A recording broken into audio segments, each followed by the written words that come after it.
My name is Gavin Evans, and this is my review of Luca. And I like a lot. Not my best work, but I did really enjoy this movie. I like the setting of a small Italian town. I really think they brought it to life really well here. It just captures that warm atmosphere. And boy, while I was watching this movie, I kept craving pasta. There is so much pasta eaten in this movie that I kind of wish I had some while I was watching it, but it just captures that setting perfectly.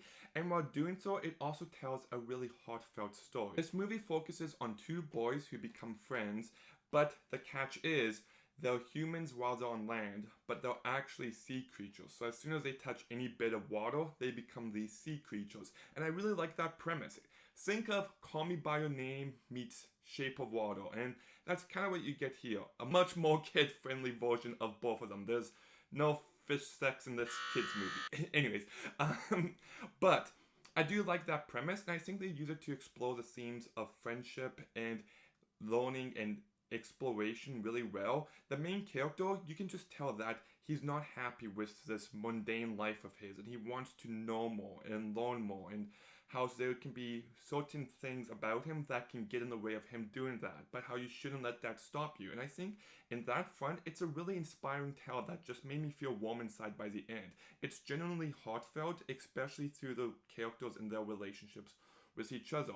I was really moved by the friendship that takes place, not just between the two boys, but also by the girl that comes into the picture. It captures that vibe of three friends wanting to hang out really well, and you just can't help but be taken in by everything that's going on. I also have to give massive credit to Dan Wormer. Dan Wormer, if you're not familiar with his work, he is maybe the most underrated and one of the best musical composers working today.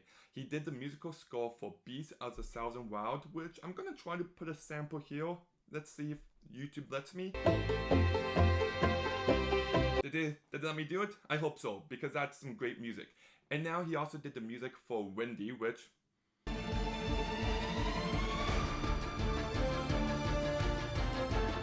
hopefully YouTube let those two pieces of music play, but he's a great composer and he has a unique identity to him. And what he brings to this movie is this nice warm score that is constantly upbeat and just has a nice rhythm to it. And it really adds to every single scene. And I don't think that's an element of the movie that's getting talked about enough, because it really does help add to a unique identity of this movie. And speaking of unique identities, this movie has some great unique animation. This movie doesn't look like a Pixar movie. Look, I didn't like Soul, and one thing that I didn't like about Soul is that the animation just reminded me of Inside Out. While this movie has its own unique visual identity, and I really like that. It kind of does look like one of those claymation movies, but it never feels like it's trying to look just like that. It always looks like it's trying to be its own thing, and I really dug that aspect of the movie. This is just a consistently sweet, charming movie throughout, and it's also really funny, and I just had a great time watching it.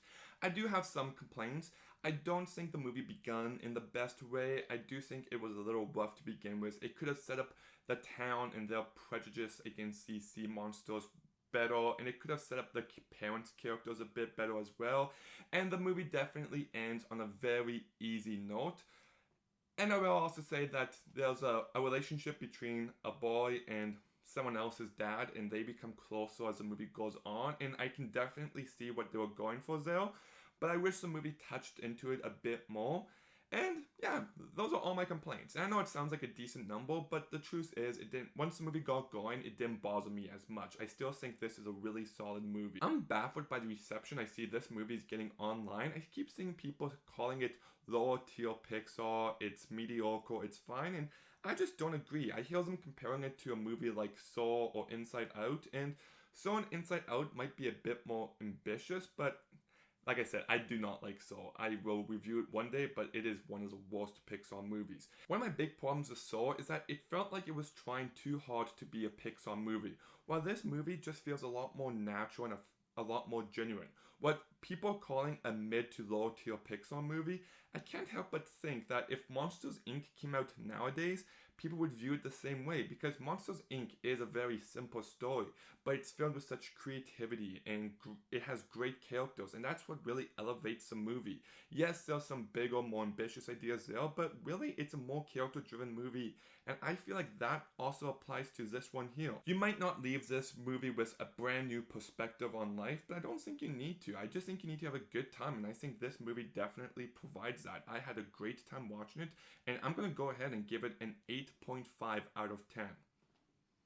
And we're not quite done yet, because I'm also going to review the short film that was supposed to be before this movie if it played in theaters, and that's Us Again. You can watch Us Again on Disney Plus. It's only like 6 minutes long, and it's really great. Like, it's one of my favorite Pixar shorts. It's just got this vibrancy, this joyfulness to it. The animation is just stunning. It mainly just focuses on two people dancing, and I can't believe how realistic the animation looks. Like, it is just flawless.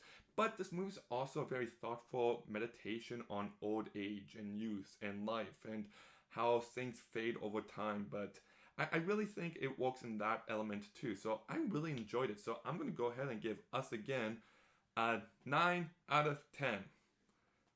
I just realized that I could have made a joke about how I'm saying I'm going to review Us Again, and then I could have made a joke about that Jordan Peele movie, but I kind of missed the boat on that one.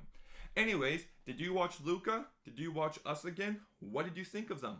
Like, comment, subscribe, stay tuned for some more videos soon, and Gavin out.